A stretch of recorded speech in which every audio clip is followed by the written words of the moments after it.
علیہ الصلوۃ والسلام was not a common prophet. He was not just a normal person. یہودی کہتے تھے ابراہیم ہمارے ہیں، عیسائی کہتے تھے ابراہیم علیہ الصلوۃ والسلام ہمارے ہیں۔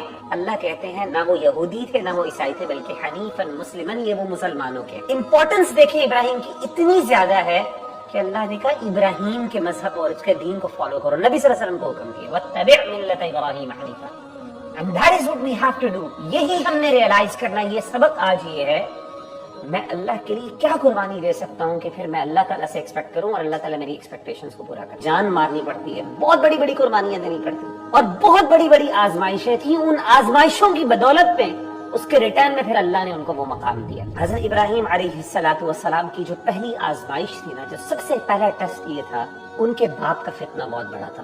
ان کے باپ نے ان کو گھر سے باہر نکال دیا تھا۔ جہنم کی سختیوں کو دیکھیں اور کبھی اپنے باپ کو دیکھیں اس میں، اور پھر سوچیں کہ یار میرا باپ اس چیزوں کو، اور اپنے باپ کی محبت جو آپ کی ہے نا اپنے باپ سے، اس سے پوچھیں، امیجن کریں کہ اگر اللہ اس کو اس میں ڈال دے ہمیشہ ہمیشہ کے لیے، امیجن کر سکتے ہیں آپ کو سمجھے کتنی تکلیف ہوگی آپ کو اس بات کی۔ ابراہیم علیہ السلام کو پتا تھا کہ اس کا باپ کیا ہے، جہنمی۔ بڑی کوشش کی، کنورزیشن کی پیار سے۔ باپ نے کہا تم مجھے اپنے خداؤں سے دور کرنا چاہتے ہیں، اگر تم نہ باز آئے میں تمہیں رجم پتھر مار مار کے مار دوں گا۔ حضرت ابراہیم علیہ السلام وہاں سے سلام کہہ کے نکل گئے اور کہا کہ میرا رب میری دعاؤں کو قبول کرنے والے، میں آپ کے لیے ہمیشہ دعا مانگتا ہوں۔ اب تکلیف دیکھیں کہ حضرت ابراہیم علیہ السلام کو اللہ نے روک دیا، کس بات سے؟ کہ آپ نے اپنے باپ کے لیے دعا نہیں مانگی۔ چھوٹی بات نہیں ہوتی۔ امیجن کریں آپ نے اپنے رب کے لیے، اپنے دین اسلام کے لیے سب کچھ قربانیاں دی ہوں، اور پھر آپ سے تقاضا یہ کرے آپ کا رب کہ اب آپ نے اپنے باپ کے لیے دعا نہیں مانگی۔ ایک قربانی یہ، دوسری قربانی ذرا دیکھیے،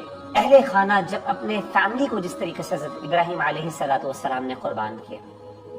آپ کو پتہ ہے کہ حضرت ابراہیم علیہ السلام کو حضرت اسماعیل سے بڑی محبت تھی۔ حضرت اسماعیل آپ کے بڑھاپے کی اولاد ہے۔ ایسے امیجن کریں کہ اللہ آپ سے کہے آپ کی شادی ہوئی ہے اور بڑی دیر بعد اللہ نے آپ کو اولاد دی ہے، بڑا خوبصورت اور پیارا بچہ دیا، آپ نے پوری بڑھاپا گزار دی اپنی۔ اللہ کہے کہ یہ جو اپنی بیوی اور اپنے بچے کو فلاں ڈیزرٹ، سہارا ڈیزرٹ کے درمیان میں چھوڑ کے تم چلے جاؤ بس۔ خاص طور پہ جو شادی شدہ حضرات ہیں، امیجن کریں کہ اپنی وائف کو امیجن کریں اور اپنے بچے کو امیجن کریں، ایک بچہ آپ کو اللہ نے دیا بڑھاپے کا، پوری زندگی آپ کی بیوی نے آپ کے لیے لگا دی، اور آپ سے اللہ تقاضا کرے کہ ابراہیم تیری بات میں تیرے ایمان کو تب مانوں گا، تیری قربانی تب مانوں گا کہ اگر سہارا ڈیزرٹ کے درمیان لے کے جا اپنی فیملی کو اور چھوڑ کے چلا جا، بس بھول جا پھر اس کے بعد ہمیشہ ہمیشہ کے لیے۔ بتائیں کون ہے، کس کے اندر جگر ہے وہ یہ کام کرے گا؟ حضرت ابراہیم علیہ السلام نے اپنی بیوی کو اور بچے کو بٹھایا اور کہا یہاں پہ رکو، اور چلنا شروع ہو گیا۔ اب جب چلنا شروع ہوئے تو اب بیوی نے کہا ایک دم کہ ابراہیم کدھر جا رہے ہیں؟ نہ یہاں پہ کوئی انسان ہے، کوئی بھی چیز، نہ کوئی کھانے پینے کی چیز ہے، نہ پانی تک نہیں ہے وہاں پہ۔ کئی دفعہ کہا، کیونکہ حضرت ابراہیم علیہ السلام نے رسپونڈ نہیں کیا۔ ان کو ڈر کیا تھا ابراہیم علیہ السلام کو؟ ذرا اپنی جگہ پہ جائیں، مجھے پتا ہے کہ ان کو کیا ڈر تھا۔ ان کو پتا تھا کہ اگر میں نے اپنی بیوی سے کنورسیشن شروع کی تو میرا دل نرم ہو جائے گا، میں نہیں برداشت کر سکوں گا۔ He had to be stern at that time. He had to be, he had to act as if he does not have a heart at that time. ورنہ وہ یہ کام نہ کر پاتے۔ چلنا شروع ہوئے اور بیوی کہتی جا رہی ہے، وہ جواب ہی نہیں دے رہے، and he's just going there.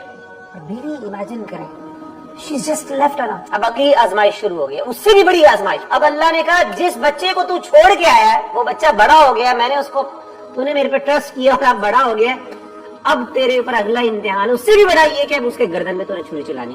تو انہوں نے کہا کہ خواب میں دیکھا میں تمہیں ذبح کر رہا ہوں، اب بتاؤ تمہارا کیا اوپینین اس پر ہے؟ انہوں نے کہا یا ابت افعل ما تؤمر۔ حضرت اسماعیل نے کہا کہ اے ابا جان جو آپ کو حکم دیا وہ کر دیجیے۔ باپ نے جب بیٹے کو لٹایا تو حضرت اسماعیل علیہ السلام نے اپنے والد سے کیا کہا؟ مجھے اچھی طرح مان دے تاکہ میں زیادہ موو نہ کروں اور مجھے گھبراہٹ نہ ہو، اس گھبراہٹ کی وجہ سے میں آپ کے ہاتھ سے نکل نہ جاؤں، آپ مجھے اچھی طرح مان دیں، اچھی طرح میری چھری کو ذرا تیز کر لیں تاکہ جب آپ چھری چلائیں تو میرے لیے تکلیف زیادہ نہ ہو اور میری موت جلدی آ جائے مجھے۔ اے میرے ابا جان میرا منہ اس طرف کر دیجیے گا، میرا منہ اپنی طرف نہ کیجیے گا کہ کہیں ایسا نہ ہو کہ ڈیورنگ دیٹ پروسیس جب آپ مجھے سیوا کر رہے ہوں تو اس وقت کہیں میرا چہرہ آپ کے سامنے آ جائے اور میرے چہرے کو دیکھ کے آپ کو رحم آ جائے اور آپ سے کام نہ ہو. اپنے ایمان کو ثابت کرنے کے لیے تجھے اپنے بیٹے کو ذبح کرنا ہو. اگر امیجن کرے اللہ ہم سے یہ تقاضا کرتے ہیں, ہم میں سے کتنے لوگ تھے جو اس تقاضے کو پورا کرتے ہیں؟ ہم کہتے ہیں نا مسلمان ہو گئے, ایمان لے آئے ہیں, ہمیں کوئی کاسٹ نہیں طے کرنی پڑی اس کے پیچھے. امیجن کریں اللہ کاسٹ یہ رکھتے کہ میرے بندے ٹھیک ہے ایمان لے کے آیا, چل ٹھیک ہے ذبح کر اپنے بچے, اپنے بیٹے کو ذبح کر اپنے ہاتھ سے. اللہ ہم سے تقاضا تو یہ نہیں کرتے, لیکن اللہ چاہتے ہیں کہ ہمارے اندر جذبات وہ ہوں. جب ہم اپنے جانوروں پہ چھری چلائیں نا, قربانی کا مقصد یہ ہے کہ وہ فیلنگ اور جذبات دیکھیں. لن ينال الله لحومها ولا دماؤها ولكن ينال التقوى منكم. اللہ کو نہ آپ کا گوشت پہنچنا, نہ آپ کا خون, سارے ہم نے انجوائے خود ہی کرنا ہے. عید کا دن ہوگا, انجوائے کرنا, جانور ذبح کرنے, سارا کچھ ہم نے. اللہ کا ہم سے صرف اتنا تقاضا ہے کہ اس وقت جب آپ اس جانور پہ, اسی لیے علماء کہتے ہیں جانور پہ چھری خود چلائیں, اپنا جانور خود ذبح کریں, ایٹ لیسٹ کھڑے ہوں وہاں پہ, آپ کو فیلنگز تو آئیں, احساس تو ہو کہ یار میرے اللہ, میں کتنی بڑی چیزیں ہیں جو میرے اللہ کی کتنی رحمتیں ہیں میرے اوپر. اتنا یہ قربانی کا جذبہ, یہ اصل میں قربانی کی روح ہے جو حضرت ابراہیم علیہ السلام کی طرف. اگر آپ چاہتے ہیں اللہ سے کچھ لینا تو اللہ کے لیے کچھ قربان کرنا پڑے گا. اپنے ریلیشن شپس بھی قربان کرنے پڑیں گے, حرام ریلیشن شپس, ڈرگز, اسموکنگ, ہر بری چیزیں, یہ سب کچھ جو برے کام ہم گندے کام کرتے ہیں چھپ چھپ کے اللہ تعالیٰ کی نافرمانیاں کرتے ہیں, وہ چھوڑنی پڑیں گے. یہ قربانیاں کریں گے, یہ قربانی دیں گے اور کہیں اللہ سے اللہ میں تیرے لیے قربانی دے رہا ہوں, تو پھر دیکھیے گا اللہ کو نوازتے, پھر آپ کو بھی اللہ امام بنائے گا جس طرح ابراہیم علیہ السلام کو اللہ نے امام بنایا. لیکن اگر آپ چاہیں نا کہ یہ سب کچھ بس اپنی مرضی بھی پوری ہوتی جائے اور اینڈ پہ آ کے میرے لیے جنت کے سرٹیفکیٹس ہوں, تو بھائیو یہ کام تو اگر اتنا آسان ہوتا تو اس کے لیے اللہ نے اتنی دنیا کیوں بنائی ہوتی. یہ کام اتنا آسان نہیں.